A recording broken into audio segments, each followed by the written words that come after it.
Bien sûr, de crypto, les infos crypto. Pour ceux qui n'ont pas le temps, le BTC qui pousse 2% ce matin, les gars, et aujourd'hui, je vais vous dire pourquoi c'est absolument pas le moment de rentrer sur BTC. On va regarder ça tout à l'heure du côté du graphique. Du côté du reste de la map, on a plus 3% du côté d'Ethereum, on est au-dessus des 3000 $.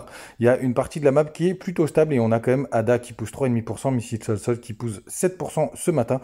Le reste du tableau, on a Matic 3,4% et on a pas mal de petits 3% à gauche, à droite, comme Nier, Atom ou même Link qui nous pousse un 2%. Les gars, pourquoi il faut surtout pas rentrer sur le BTC? Tout simplement, comme je vous l'ai déjà dit plusieurs fois, on ne rentre jamais sous résistance puisque là, on a plus de probabilité de se faire rejeter. Et vous voyez, on a été parfaitement touché cette résistance que j'ai pas touché. Et là, on est en train de se faire repousser ce matin. Donc, pour tous ceux qui veulent rentrer, que ce soit en trade ou même pour du DCA à long terme, c'est toujours plus intéressant de rentrer sur une cassure franche. Donc là, on a en plus ce week-end qui arrive. Donc, il va falloir peut-être attendre un petit peu. Mais vous voyez, par le passé, sur des clôtures de bougies, ça a quand même été une grosse zone de résistance.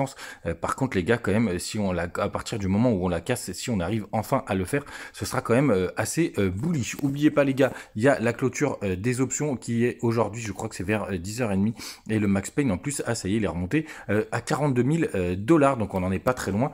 C'est toujours très intéressant. Sinon, les gars, hier, vous avez énormément voté sur l'alt que vous voulez voir aujourd'hui. C'était très serré entre Rose, Solana et VET, et donc j'ai dû compter les likes, et du coup, c'est VET qui l'a emporté. Et comment ne pas parler de VET sans parler de ce graphique face à ETH? Je pense que vous l'avez déjà vu pas mal partout, et d'ailleurs ça m'arrange parce que j'avais préparé pas mal de choses sur le sujet puisque je suis rentré en trade, et vous voyez à chaque fois que VET a atteint ce point bas ici et très dernièrement ici, il y a eu une grosse poussée derrière. Alors ceux qui pensent qu'on va avoir un VETH qui va être de ce niveau-là, c'est complètement fou et complètement faux, puisque ça nous ferait une trop grosse capitalisation boursière. Mais en tout cas, moi je suis rentré quand on a atteint ce point ici, et ce qui m'emmène à VET USDT, donc qui est très intéressant. Vous voyez, j'ai tracé pas mal de niveaux. Donc là, on arrive sous une résistance assez importante qui est à ces niveaux-là. Je voulais quand même vous le montrer en weekly pour que vous vous rendiez compte. Donc la courbe, on a pas mal retracé depuis le top. On va repasser juste vite fait en 3D.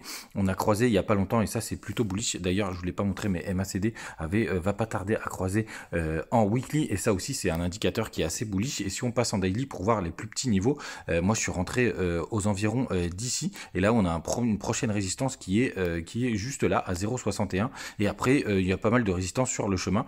Vous avez encore celle-ci à 0,08, et il y en a une énorme vers les 0,15 qui pourrait être pour le coup un top assez important, puisqu'on sera aussi sur la zone de rechargement de short, mais c'est pas mal orienté, mais ça a pas mal pumpé. Donc moi, si je devais rentrer dessus, j'attendrais surtout un pullback ici, mais par contre évidemment c'est pas sûr que ça arrive.